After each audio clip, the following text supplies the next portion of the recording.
Walked here from Pasadena, Texas in 2014. It's 163 miles from here to Pasadena.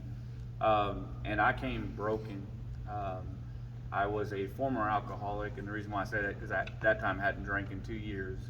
But I was very abusive, and I was not a good father. I had 2 children who were so disconnected from me that they didn't even want to live in the same house with me, so they decided to go live with their Mimi, which was my mom. And I was just at the end of myself, and one day God, he spoke to me and he said, you need to get back to your first love, which was funny. In the time of not knowing Christ very well, I didn't know what that meant. So of course I just took off walking.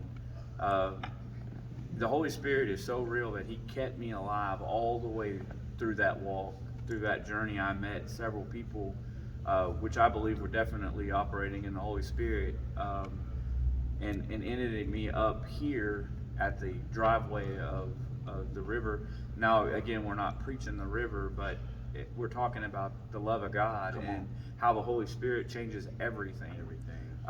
You know, nothing changed in me until I surrendered to Jesus.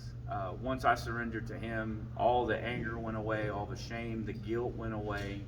I tried a couple more times to do it on my own. I left twice, but God was faithful to bring me back. Amen. Twice. And what really blew my mind is the fact that Pastor David was talking about the discipleship homes.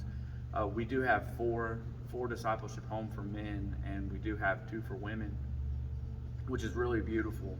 Of course, if you want more information, you have to contact the river about these programs. But when God put me over one, it blew my mind because I didn't think I could lead anybody. But God qualifies. Amen. As Pastor Davey said earlier, God qualifies the called. He doesn't call the qualified. And it's been an absolute joy to be an inspiration to other men.